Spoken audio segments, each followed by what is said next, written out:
Think of it this way. Your intellect is the engine of a car, but articulation is the drivetrain that makes the car move. This insight highlights a common career and professional trap in which raw technical capability or brilliance becomes isolated by the wall between knowledge and influence. To bridge this wall, a leader must master two essentials: connecting with the audience and conveying data with clarity and simplicity. For those of you who don't know me yet, my name is Sudhar Mustafa. Throughout my career as an engineer, product developer, executive leader, and engineering professor, one lesson has remained true in every role. Technical skills open doors, but communication and leadership determine how far you go. On this channel, I share practical lessons that help professionals think clearly, communicate confidently, and lead with greater impact. If you are committed to becoming the kind of professional people trust, follow along because these skills can transform not just your professional path, but your entire life. Have you ever wondered why the smartest person in the room rarely gets the promotion to a leadership role? It feels like there is a gap between what you know and how people perceive you. But why? It isn't just a random bias. It's because influence doesn't automatically follow intellect. Influence follows the person who can articulate the vision and the intellect behind it. So, what is this barrier between the intellect and influence? And most importantly, how can you bridge that barrier so you can stop blending into the background and start leading? To bridge this wall, we need to understand the reality of the wall a little bit better.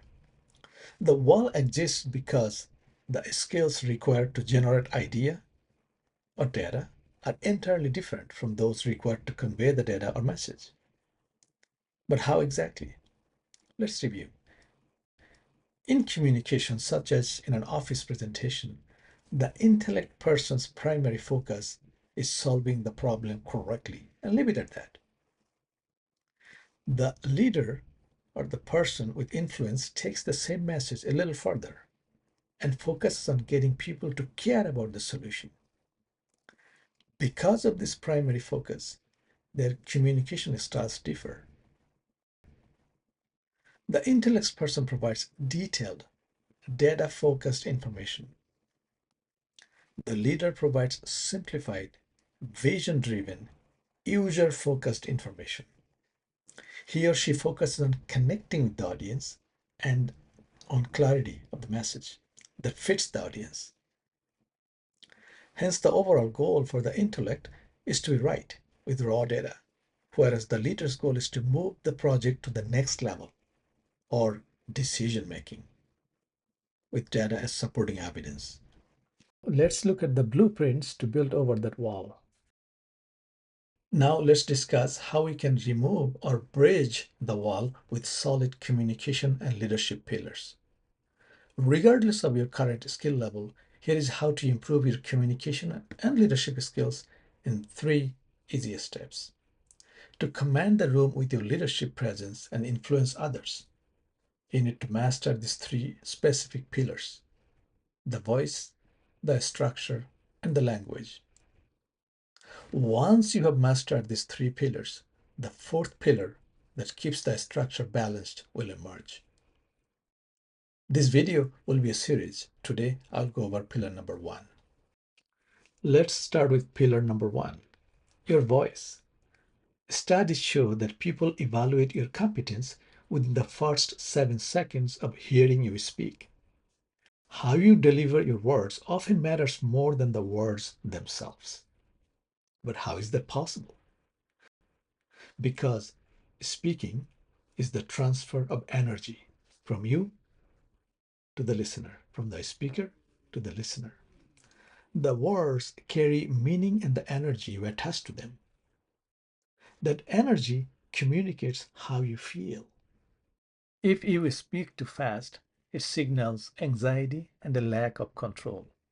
On the other hand, if you speak too softly, it signals weakness and lack of confidence. Your job is to make sure the energy you transmit matches the energy you intend. Delivery, not vocabulary, that sets the tone in the room. Next, we'll explore how we can achieve that objective. Let's explore some voice mechanics you can start using today to make your communication more compelling. First, try the pitch drop. Take a deep breath and gently lower your voice to a deeper register that conveys calmness and authority. Notice that when you speak fast, you tend to breathe fast also, or even hold your breath sometimes. Practicing breathing awareness or deep breathing helps you slow down. It helps you slow down automatically. It helps you gain control and project composure and confidence. Aim for a speech rate of around 150 words per minute. And you can enhance this skill by recording your speech and fine-tuning your pacing for maximum impact. Second, apply strategic pacing. Speed up to build excitement and inject energy, and slow down to emphasize your key points. Your tone, expression, and pace should mirror your emotions, which get transferred to your listener. For example, when describing your vacation experience to someone, you might recount the chaos at the airport, the background noise, and the long walk to the connecting flight. And then, as you are walking, you see a friend you have not seen in the last 10 years. See how that works? You speed up the pacing to inject energy and excitement, and slow down to deliver the most important point so your listener experiences it the same way you did, or the way you want them to experience it. Finally, use power pause. The most impactful tool in communication isn't a word, it's silence. It's those intentionally placed pauses. In the previous airport example, you could say, as I was walking to catch my connecting flight, pause. I met a friend I had not seen in the last 10 years. Well placed pauses give your audience time to absorb your message and amplify the energy or feeling you want to convey.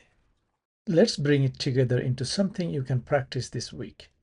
Your voice is an instrument, and like any instrument, it responds to deliberate tuning. There are three dials to turn: pace, pitch, and presence. Master these three, and you win the 7-second window every time, because how you deliver your words will always matter as much as the words themselves.